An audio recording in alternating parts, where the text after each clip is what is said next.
தமிழ்த்தாய் வாழ்த்திற்கு காஞ்சி சங்கராச்சாரியார் எழுந்து மரியாதை செலுத்தவில்லை.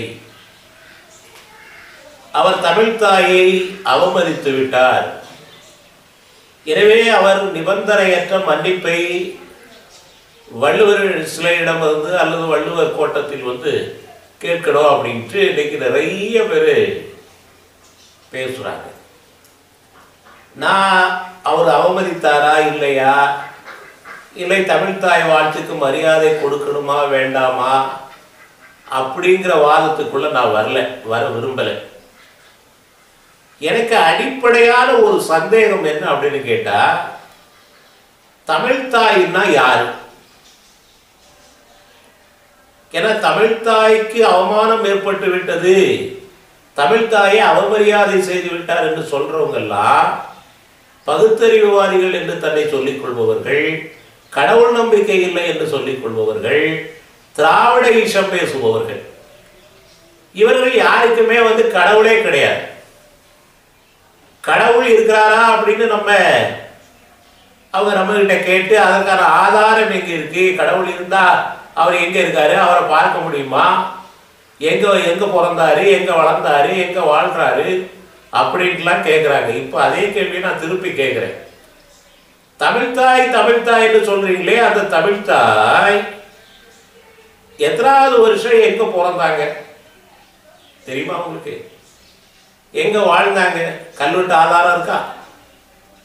எப்படி மறைந்தார்கள்? இலக்கியத்தில் ஏதாவது ஆதாரம் இருக்கா? தமிழ் மொழி இருக்குது, தமிழ் மொழிக்கு வாழ்த்து சொல்லணும் அப்படின்னு சொல்லுங்க, அது நியாயம். தமிழ்த்தாய்க்கு வாழ்த்து சொல்லணும்னா தமிழ்த்தாய்னா யாரு? அவர்களுக்கு என்ன உருவம்? அவங்களுக்கு உருவமே இல்லாத போது, தமிழ்த்தாய் என்றால் யார் என்று தெரியாத போது, தமிழ்த்தாய் என்று ஒருவர் இருந்தாரா இல்லையா என்பது சந்தேகமாக இருக்கும் பொழுது அந்த தமிழ்த்தாய்க்கு எப்படி மரியாதை செலுத்த முடியும்? நீங்க மட்டும் கேட்குறீங்க இல்லையா, கடவுள்னு ஒருத்தர் இருக்காரா இல்லையா? கடவுள்னு ஒருத்தர் இல்லாம இருக்கிறாரு. அப்படி இல்லாத கடவுளுக்கு நாங்க எப்படி மரியாதை செலுத்த முடியும்? இல்லாத கடவுளை நாங்க எப்படி வணங்க முடியும்? இல்லாத கடவுளை வணங்குபவர்களை நாங்க எப்படி வந்து ஏற்றுக்கொள்ள முடியும்? அப்படி இப்படின்னு ஆயிரம் நாத்திகவாதம் பேசுறீங்களே. இப்ப நான் கேட்கிறேன், தமிழ்த்தாய் எங்கேயா இருக்கிறாங்க? தமிழ்த்தாயை உங்களால காட்ட முடியுமா?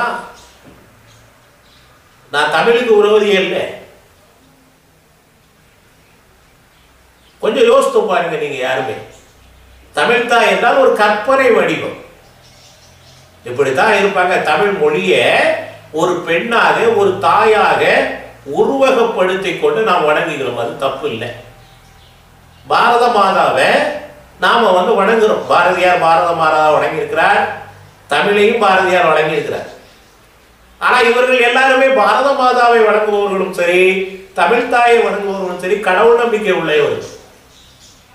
அவங்க வந்து அதுக்கு ஒரு உருவத்தை கொடுக்குறாங்க, ஒரு வடிவத்தை வைத்து அதை வழிபடணும்னு சொல்றாங்க, அதுக்கு ஒரு சிலையை ஏற்படுத்துறாங்க. ஆனா இன்னைக்கு தமிழ்த்தாயை அவர் அவமதித்து விட்டார் என்று கூக்குரல் போடுற யாருமே உருவ வழிபாடை ஏத்துக்கிறீங்களா? தமிழ்த்தாய்க்கு சிலை வைத்தால் அந்த சிலை தான் தமிழ்நாடா, தமிழ் மொழியா? அப்போ உங்களுக்கு ஒரு நியாயம், ஊருக்கு ஒரு நியாயமா? தமிழ்த்தாய் என்று யாருமே கிடையாது.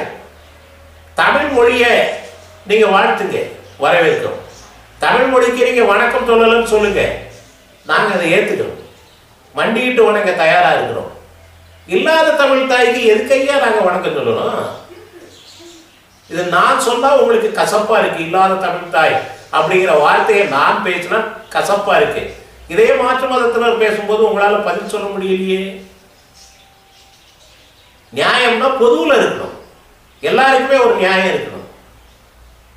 மற்ற மதத்தினர் தமிழ்த்தாயை வணங்க மாட்டார்கள், தமிழ்த்தாய் வாழ்த்திற்கு மரியாதை செலுத்த மாட்டார்கள் அப்படின்னு இருக்கும் பொழுது, தேசிய கீதத்தை மரியாதை செலுத்த மாட்டார்கள் இருக்கும் போது, இவர்கள் மட்டும் மதிக்க வேண்டும் என்று எப்படி எதிர்பார்க்கிறீங்க? உங்க கண்டன குரல்லாம் அன்னைக்கு எங்க போச்சு? உங்க பகுத்தறிவுவாதெல்லாம் அன்னைக்கு எங்க போச்சு? தமிழை நாங்க தான் காக்க போறோம், தமிழுக்கு காவலாளி நாங்க தான் அப்படின்னு நீங்க எல்லாம் கோஷம் போடுறீங்களே, இந்த கோஷம் அன்னைக்கு எங்கேயா போச்சு? நல்லா யோசித்து பாருங்க. தமிழை நாங்க தான் காப்பாற்றுறோம் சொல்றீங்களா, உண்மையிலேயே தமிழை நீங்க காப்பாத்துறீங்களா?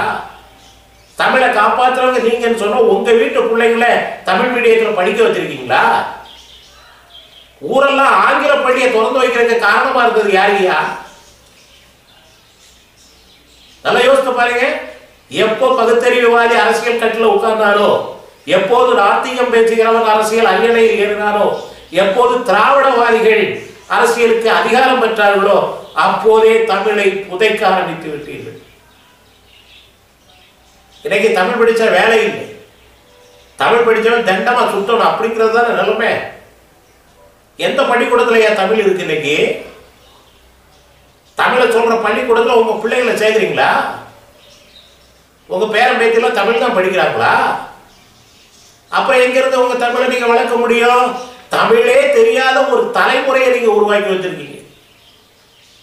1967 இருந்து இன்னைக்கு வரை இங்க எத்தனை சதவீதம் பேர் தமிழை தேர்ச்சி பெற்றிருக்கிறாங்க சொல்லுங்க பாப்போம். உங்க ஆட்சியில் நீங்க கொண்டு சொன்ன தமிழ் வளர்த்தது எப்படி? எத்தனை தமிழ் பள்ளிக்கூடத்தை நீங்க திறந்து வச்சிருக்கீங்க? காமராஜர் திறந்து வச்ச தமிழ் பள்ளிக்கூடத்தை எல்லாம் இழுத்து மூடிக்கிட்டு வர்றீங்க ஐயா. நீங்க உண்மையிலேயே தமிழை வளர்ப்பவர்களாக இருந்தால், உண்மையிலேயே நீங்க தமிழுக்கு மரியாதை கொடுப்பவர்களாக இருந்தால், உண்மையே தமிழ் தாய்க்கு நீங்க வணங்குபவர்களாக இருந்தால், முதல்ல திருவங்கும் தமிழ் முழக்கம் வேண்டும் என்று பாரதி சொன்னானே, அதே போல பள்ளிக்கூடத்தில் குழந்தைகளுக்கு தமிழ் கொண்டு வாங்க. ஆங்கில பள்ளிக்கூடத்தை இழுத்து மூடுங்க. அதுக்கு அப்புறம் நாங்க தமிழ் தாய்க்கு மரியாதை செலுத்துறோம், எழுந்து நிற்கிறோம். அதை விட்டுட்டு எதுக்கு வீண் பேச்சு பேசுறீங்க? எனக்கு தமிழ் தாய் வாழ்த்தை பற்றி ஏன் பேச வரீங்கிற விஷயம் தெரியுமா? அதை ஆதரிக்கின்ற எதிர்கட்சியும் சரி ஆளுங்கட்சியும் சரி தங்கள் அரசியல் லாபத்திற்காக இந்த விஷயத்தை நீங்கள் பேசுகிறீர்கள். ஆகவே தமிழை வளர்ப்பதற்கு உங்களுக்கு யோக்கியதை இருந்தது என்றால் ஆங்கில பாடசாலைகள் அனைத்தையும் இழுத்து மூடுங்கள், சட்டம் போட்டு. தமிழை கட்டாயமாக படித்தே ஆக வேண்டும் என்று சொல்லுங்கள்.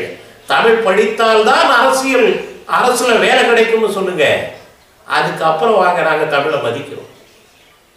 நீங்க தமிழை கொன்னதே நீங்க தான் ஐயா. தமிழ்நாட்டில் தமிழே இல்லாம செய்யறதே நீங்க தான் ஐயா.